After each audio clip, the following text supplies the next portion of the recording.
Shalawam, and welcome back to The Hidden Chosen. I am Hadassah and welcome back to End Times Prophecy Watch. And we're still in part 14, and we're continuing on with a word for the Gentiles. This is the second segment, and now we're going to take a look at two women who were Gentiles who came into the congregation of Yasharaal, and not only of Yasharaal, but the lineage of HaMashayach. So let's get started. Now, this study is an encouragement to the righteous remnant of the Gentiles who will be coming in with us. And the reason why I'm doing this series of studies is to let them know, even though you have to bear through the coming judgments, it is not for nothing. It is for everything. It is for you to bear up by having faith in Alahayam Yahweh, believing in his son. You have to bear up under the judgments that are coming. There's no escape. There's no other way. If anyone is telling you there's an escape route, there is none. The only thing that you can do is to bear up. You got to dig your heels in, plant your feet firmly in the solid foundation, who is HaMashayach. It is the only way in which you will be able to survive the coming judgments, and not only survive them, but also to be accounted worthy, where now you can partake of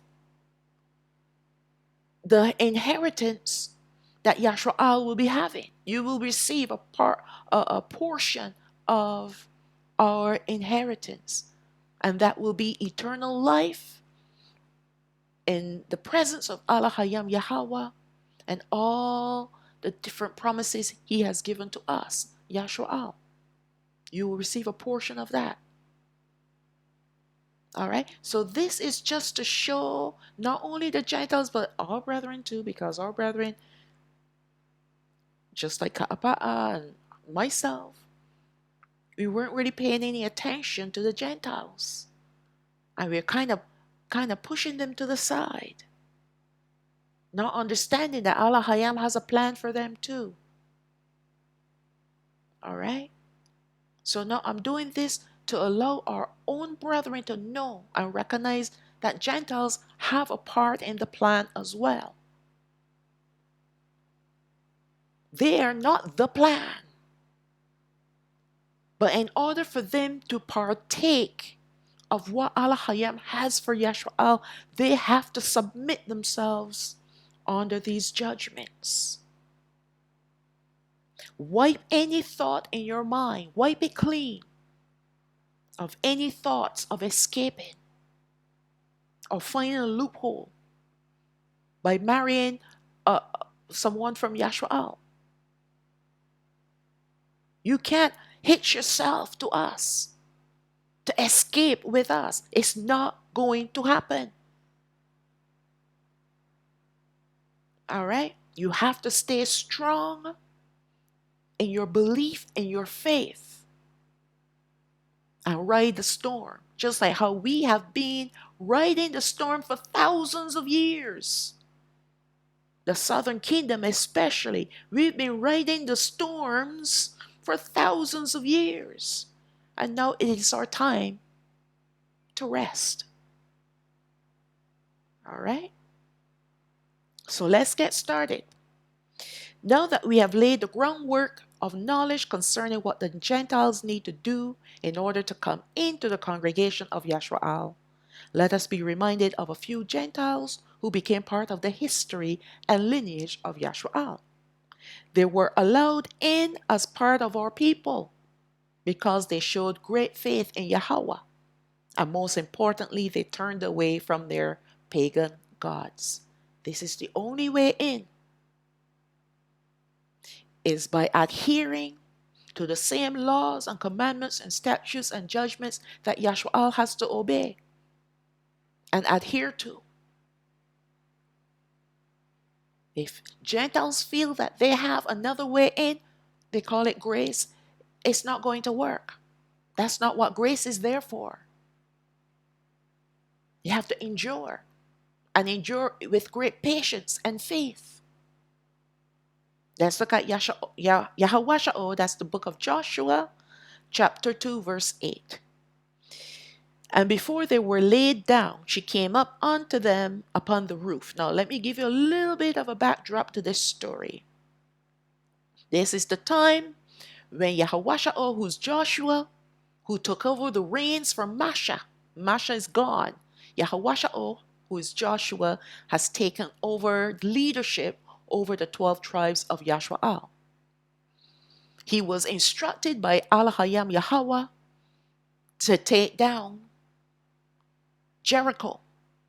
But Jericho had a wall so thick surrounding its city that people were actually living in the wall.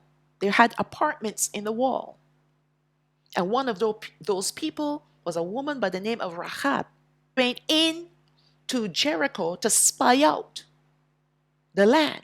And the people in Jericho caught wind that there were spies. And it was Rahab who hid them, all right, from her own people. So let's read from there and see exactly what she's going to tell them, all right? So these were the spies that she hid in the roof. And now she is going to them and speaking to them. And what Rahab did is she sent her own people on a fool's run. She told them they gone over yonder, beyond the mountains, around the corner, when in fact they hadn't even left her home. So let's read on. Verse 9.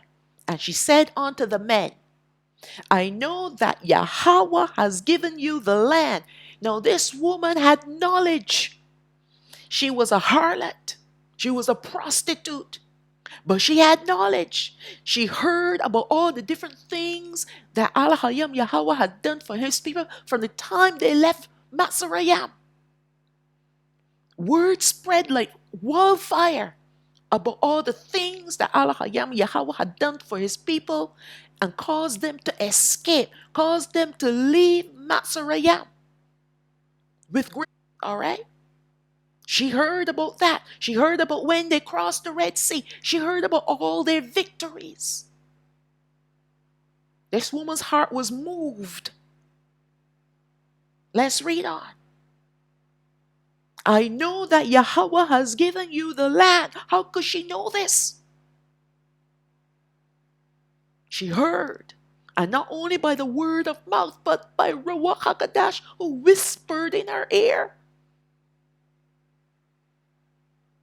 And that your terror is fallen upon us, and that all the inhabitants of the land faint because of you. Now, instead of her joining with her people to come against Yasharaal, the woman humbled herself and said, we've lost. Judging by the victories, the impossible victories that these strange people have gotten through an invisible hand, by an invisible hand, we have no chance. We have no chance whatsoever against them. Let's read on. That's why the people's hearts fainted. They fainted out of terror, out of fear, great fear. And instead of humbling themselves, no, they wanted to rise up to fight against Yasharaal. Verse 10. For we have heard how Yahweh dried up the water of the Red Sea for you when you came out of Matzarayam, and what you did unto the two kings of the Amorite that were on the other side of Yarden, Sihon and Og, whom you utterly destroyed. They were even destroying giants. These are some mighty people. Verse 11. And as soon as we heard these things, our hearts did melt.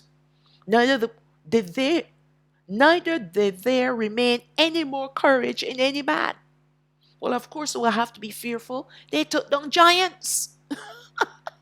These people are fearless. For Yahweh, your Alahayam, that should have been Alahayakam, not Alahayana, that is incorrect.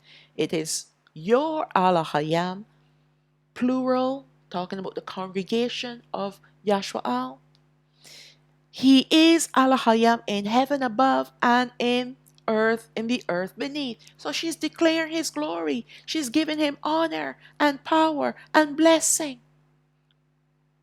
All right? She's declaring that he is Alahayam of the heavens and Alahayam of the earth. She even calling him by his true name, Yahweh. She saw something in beyond what her people saw. She saw the invisible hand that was operating behind Yasharaal. That he was a mighty, mighty Alahayam. And it was by his hand that his people are walking the earth in boldness and great courage, causing fear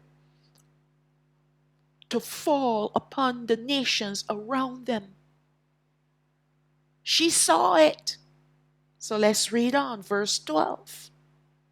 Now therefore I pray you, swear unto me by Yahweh, since I have showed you kindness. The woman had a plan. The woman had a plan. She risked her own life and the life of her own family for this plan. So let's read on what this plan is. Since I have showed you kindness, that you will also show kindness unto my father's house and give me a true token. She said, look, I'm protecting you. And when the time comes, I want you not only to protect me, but my whole household. Okay? This woman had a plan. Instead of the other people, and she was the only person in her whole city that reached out to Yasharaal, these two spies. And she did it because she knew that it was futile to fight against these people called Yasharaal. Instead of fighting against them, we got to fight with them. We got to get up and honor their Alahayam. Honor him. She wasn't selfish.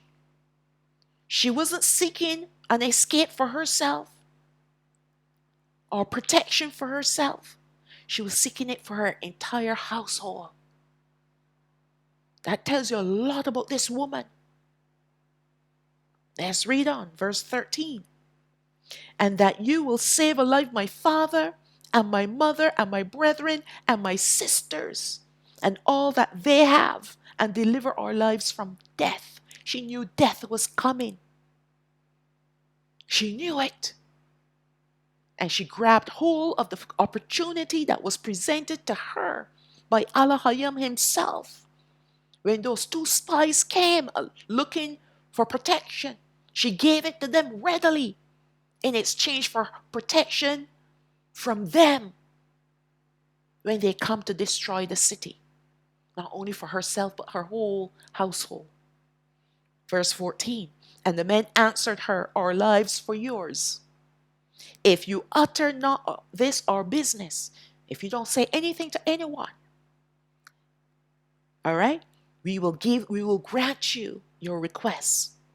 And it shall be, when Yahweh has given us the land, that we will deal kindly and truly with you. All right? That was the oath between the two. Rahab and her entire household in exchange for the lives of these two men. Let's go on now to Yahawashao chapter 6 verse 22. Now this is the time when Yahawashao, who is Joshua, marched around the walls as Alahayam had instructed them. And this is the 7th day. All right? And the walls came tumbling down because the trumpets were blown and everything happened. Big commotion. The Most High pressed down that wall. That wall did not fall outward. It was pressed down to the ground. So whoever was living in that wall, all right, who was living in that wall would have perished. Yahawashao sent the spies to go and retrieve Rahab. So let's read verse 22. But Yahawashao had said unto the 2 men that had spied out the country, Go into the harlot's house and bring out the woman and all that she has, as you swore unto her. So she was already packed and ready. She was packed and ready. She and her entire household. All right, verse 23. And the young men that were spies went in and brought out Rahab and her father and her mother and her brethren and all that she had. And they brought her out, all her kindred, and left them outside the camp of Yasharaal. So they didn't just bring her out, but they brought her to the camp of Yasharaal. And meaning that with enough time, they were going to be welcomed into the congregation. There's some things that they have to do. The men got to be circumcised. There got to be some cleansing rituals going on. All right? Then they're welcomed in to the congregation. And we know that Rahab became a part of the congregation. We're going to see that in a little while. Let's read on. So they were outside the camp. They have to wait outside the camp until they were cleansed in order to come into the camp. Remember, they were Gentiles. And she especially was a harlot. So they couldn't just go marching right into the camp. They had to wait. Wait for a period of time. All right? And then they will go and then they will come in, and then they were given a portion of the inheritance. Let's read on. Verse 24. And they burnt the city with fire, and all that was therein, only the silver and the gold, and the vessels of brass and of iron, they put into the treasury of the house of Yahweh. And Yahawashao saved Rahab alive, and she dwells in Yasharaal even unto this day, meaning the day when this was recorded. All right? Because she hid the messengers which Yahawashao sent out to spy out Yasharaal. Sorry, Jericho. Which Yahawashao sent to spy out Jericho. All right? So she, up to this day, is still a part of our congregation because her lineage now became knitted into Yasharaal. Hebrews chapter 11 verse 31. That's Obadiah chapter 11 verse 31. By faith Rahab perished not with them that believed not, when she had received the spies with peace. So you see what she had that the rest of her people did not have? She had faith. She had faith to believe that if this Alahayam Yahweh can destroy all these people, all these nations, including giants, and he's coming to destroy them, she does not want to be a part of these people anymore. I don't want to be a part of these people in Jericho anymore. I want to be on the winning side. And it wasn't because of self-preservation that she wanted this. She wanted a better life. She was a harlot out of desperation and she wanted a better life. She wanted out of that lifestyle. And she saw her chance. And when the opportunity presented itself, she had the faith to believe that she can escape this lifestyle that she was living in for a better life, a holy and righteous life. Let's read on the book of Yaakov, the book of James, chapter 2, verse 25.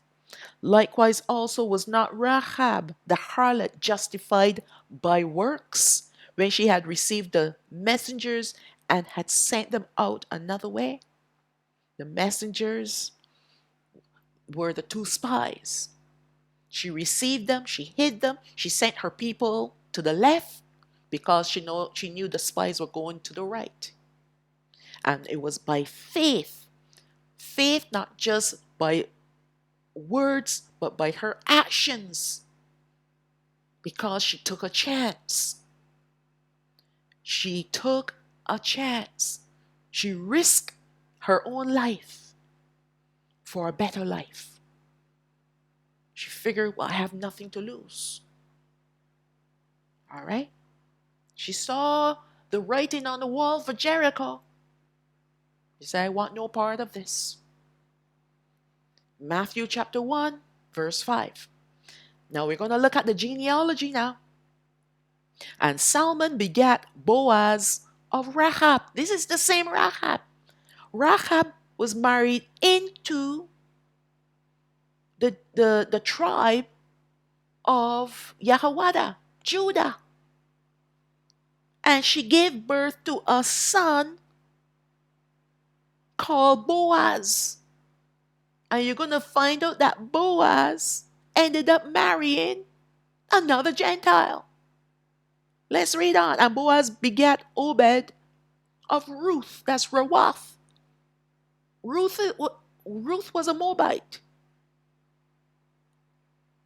All right? She was of the tribe of Moab. And Obed begat Jesse. Let's read on. Verse 6. And Jesse begat Dawad, the king over Yasharaal, the 12 tribes, starting with the tribe of the tribe of Judah first, and then all of the other tribes came under him. This is the same Dawad. You see the lineage from Boaz to Obed to Jesse and now to Dawad. These two Gentile women were brought into the congregation of Yasharaal because of their faith in Yahweh. You're going to read about Rawath in a bit. Ruth. Then let's read over verse 6 again. And Jesse begat Dawad the king. And Dawad the king begat Shalawam of her that had been the wife of Uriah. That's Solomon. Let's drop down now to verse 16. And Yaokab begat Yahawashao, the husband, that's Joseph, the husband of Mariam, of whom was born who? Yahawashao, who is called HaMashayach. So you see, HaMashayach, his lineage had two Gentile women that were brought in. Okay? They were brought in. All right. Not only was Rahab brought into the congregation of Yasharaal, but she married into the tribe of Yahawashao and became part of the lineage of Malach, King Dawad, and HaMashayach, our eternal Malach. She came into the king tribe. They both came into the king tribe. The lineage of HaMashayach. Rahab is an example of a Gentile who believed in Yahweh, who was seeking a better life for herself and her family. It was through the intercession of Rahab that her entire family were saved and brought into the congregation of Yasharaal. But Rahab was not the only Gentile woman who was a part of Malach, Dawad's, and HaMashayach's lineage. There was another Gentile woman of great faith who had already married a man from the tribe of Yahawashao. But he died, leaving her a widow.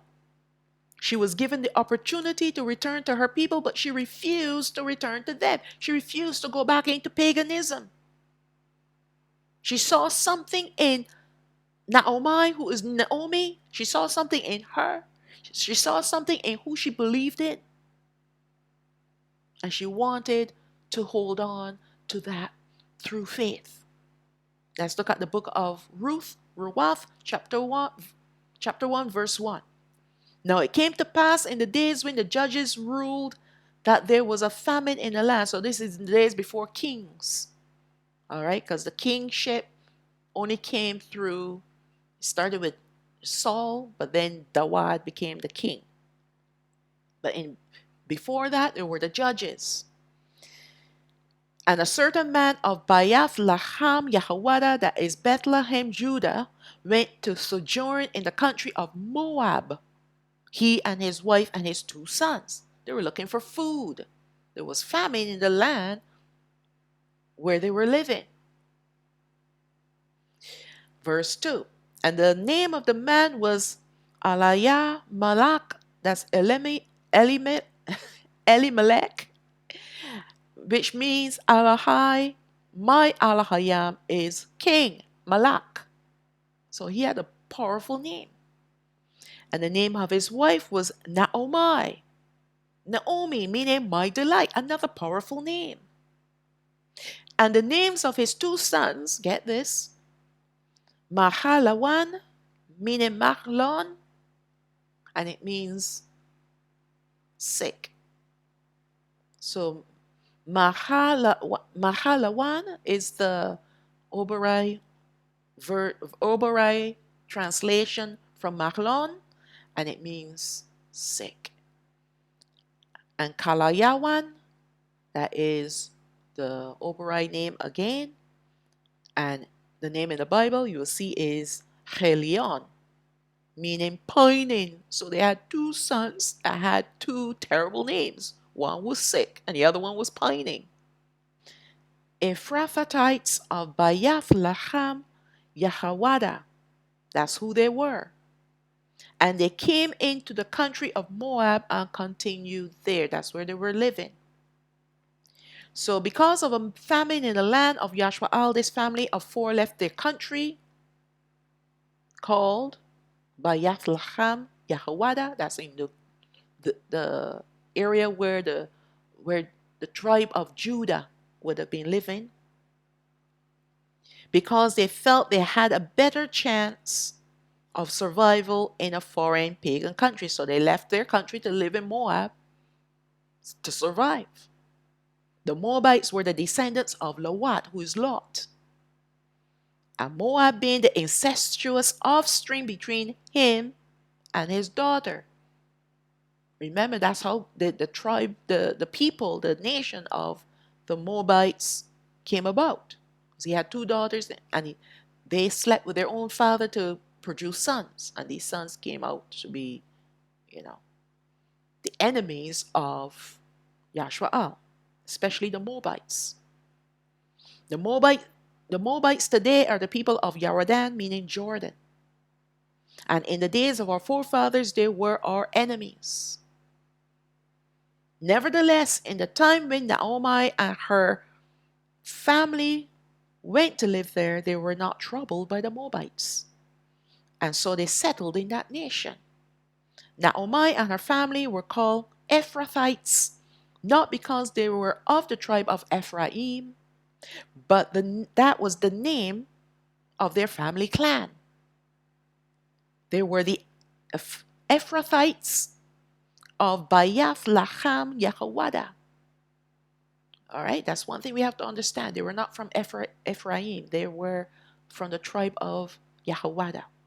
We see by the meaning of the names of the 2 sons of Naomi that nothing good would come of them. And let's read on. Ruth chapter 1, verse 3. And Alahayam, Naomi's husband, died, and she was left and her 2 sons. And they took them wives of the women of Moab. The name of the one was Orpah, and she was a gazelle. That's the meaning of her name. And the name of the other was Ruth, who's Ruth, and it means friendship. And they dwelled there about 10 years. And Mahlon and Chilion died Let me read that again. And Mahlon and Chilion died, also both of them. And the woman, meaning Naomi, was left of her 2 sons and husband. She was left a widow and a woman without any children now. Then she arose with her daughters-in-law that she might return from the country of Moab, for she had heard in the country of Moab how that Yahweh had visited his people and given them bread. So now the famine was over. Okay? So she wanted now to return to her country because she had nothing left in the land of Moab. She lost her husband and her 2 sons in the land of Moab. All she had left was herself and her 2 daughters-in-law. Verse 7. Wherefore she went forth out of the place where she was, and her 2 daughters-in-law with her. And they went on the way to return to the land of Yahawada. That's where they were from. And Naomi said unto her 2 daughters-in-law, Go, return each to her mother's house. Yahweh deal kindly with you as you have dealt with the dead and with me, meaning as you have been faithful wives, honorable wives to my sons and with me. Verse 9. Yahweh grant you that you may find rest, each of you, in the house of her husband. So she is releasing them from there's a custom. There was a custom in those days that when a woman married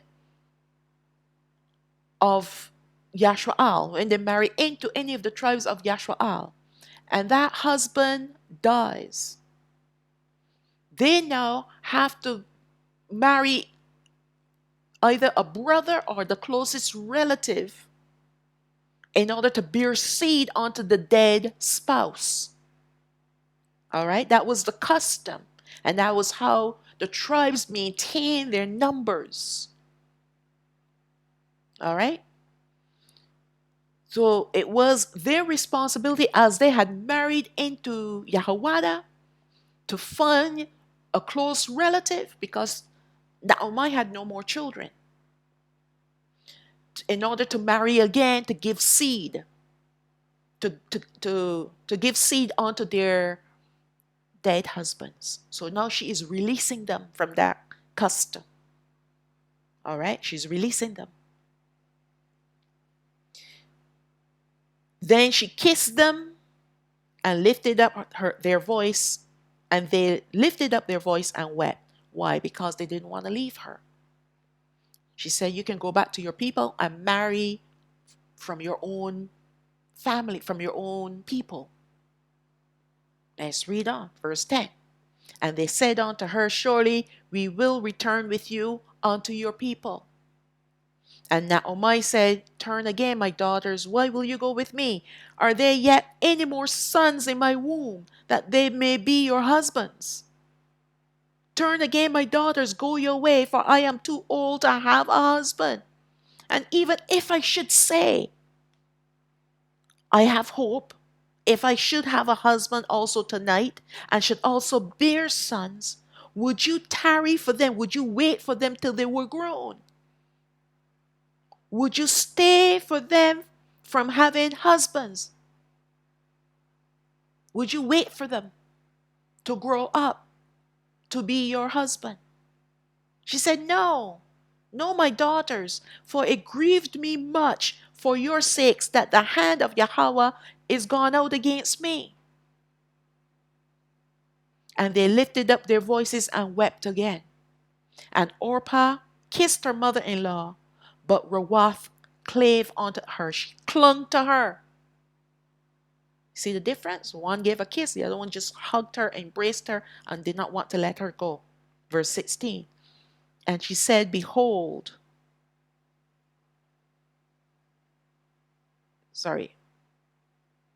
and she said, behold, your sister-in-law is gone back unto her people and unto her gods.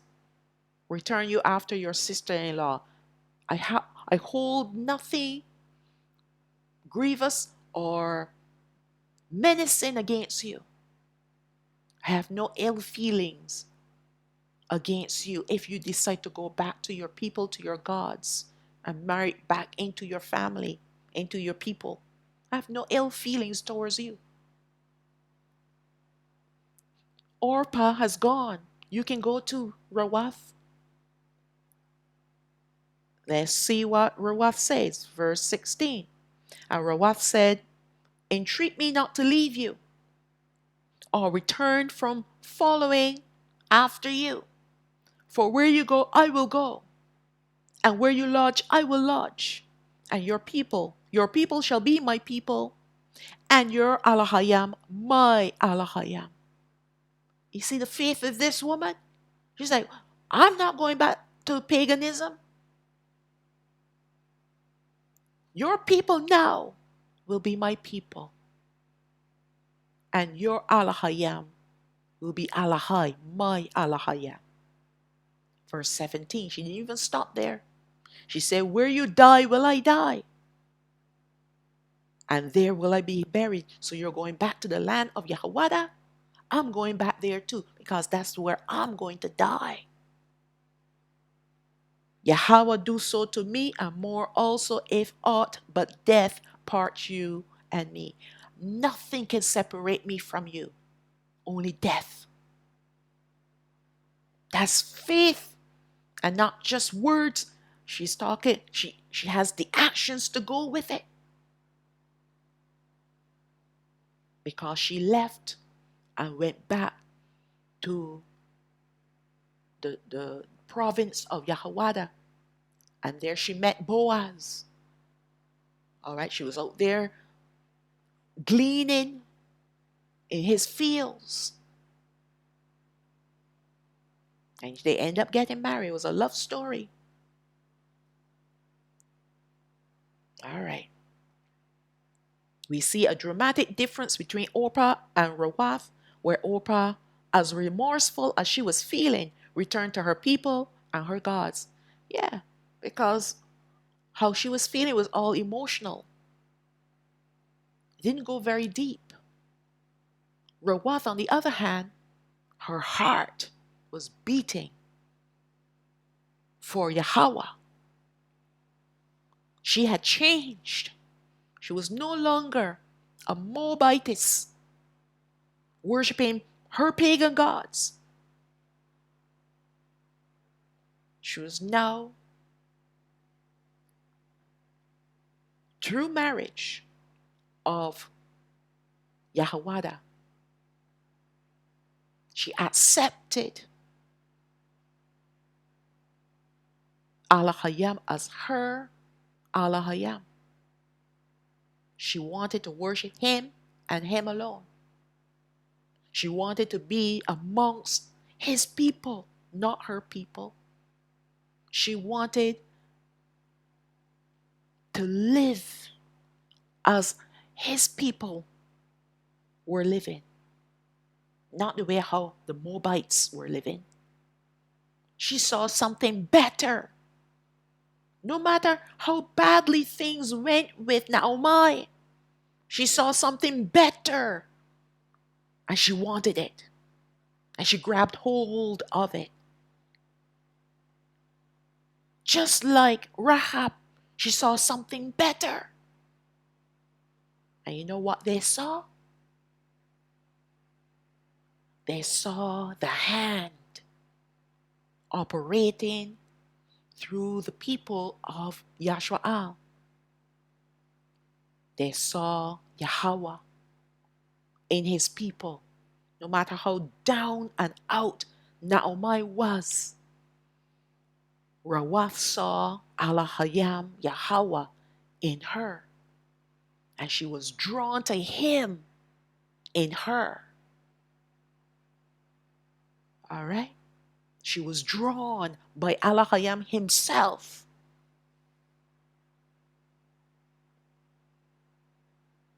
All right. Rawak, while Rawath, sorry, Rawak. Let me read that again. We see a dramatic difference between Orpah and Rawath, where Orpah was as remorseful as she was feeling, returned to her people and her gods. while Rawath was changed due to the time she spent with Naomi, her mother-in-law, her own husband, and her brother-in-law, and even Naomi's husband.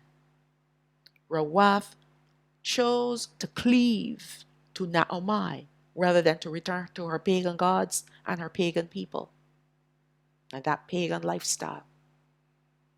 And because of her cleaving to Naomi led her to be included in our genealogy, that of the what? And HaMashayach.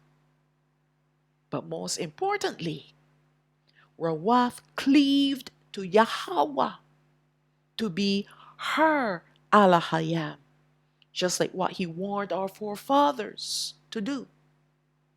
She was transformed when she married into our lineage, so that when she was given the option to return to her old pagan lifestyle and life and lifestyle, she adamantly refused to do so. So when she married her first husband, and even after he was passed on, and she was given the opportunity to go back to her people, she was like, no, I don't want any of that anymore. I don't want any of that anymore. Even though she was in a very remorseful, in a very pitiful and poor situation, because they had nothing. When they went back to Yahawada, the territory of Yahawada, they went back with nothing. That's why she had to go out there and glean the fields of Boaz, for herself and for Naomi. But what Rawath didn't know is that Alahayam was setting her up to be in the lineage of his son, HaMashayach. Kings came out of her womb, our kings. Same with Rahab. Do you understand this? This is nothing to glaze over. Now, this was in the beginning when our tribes and everything were developing. But our tribes have already been developed. So the Gentiles coming in with us will not be allowed to marry us. They marry their own. All right? That was then, and it's done. It will not be done again. The tribes have been established. The people in the tribes of all 12 tribes have been established. When this happened with Rawath and Rahab, the tribes were now being established. The lineages were being established.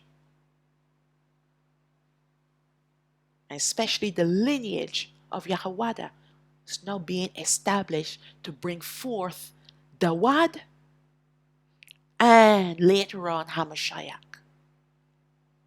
So now that is completed, fulfilled. And what we need to take away from this is that Alahayam did not spurn all of the Gentiles. He received a remnant. All right? He received a remnant. We saw 2 women being welcomed into his congregation. The Barayam, the book of Deuteronomy, chapter 13, verse 4. You shall walk after Yahweh Alahayakam, that's your Alahayam, and fear him, and keep his commandments, and obey his voice, and you shall serve him and cleave unto him. This is Alahayam speaking to the 12 tribes of Yasharaal. And in order for Gentiles to come in with us, they have to cleave to him. But the only way for them to cleave to him is to first cleave to us. Just like Rawath clave unto Naomi. So in order for the Gentiles to learn about Alahayam Yahawah and everything that they need to do to obey his commandments, they have to come and be taught by us, because the word is handed down only to Yasharaal. He has given us the understanding of a word that was written by us and for us. It was not written for the Gentiles. So the only way the Gentiles can receive the word of Alahayam is through his people. And this is the time now, especially now, as things are ramping up, that the Gentiles need to come and learn all they can. Because there will come a day when the southern kingdom will be taken away, the northern kingdom too will be taken away, and they're going to be left on the earth to deal with the calamities that are coming, the judgments that are coming. And they're going to have to call to remembrance all the things that they were taught by us. That's how Alahayam is going to do it. He's going to release his ruach onto them, and also his angels. But if the Gentiles don't have the word already hidden in their hearts, and the divine knowledge given to Yasharaal to give unto them, then Ruach HaKodesh will have nothing to work on.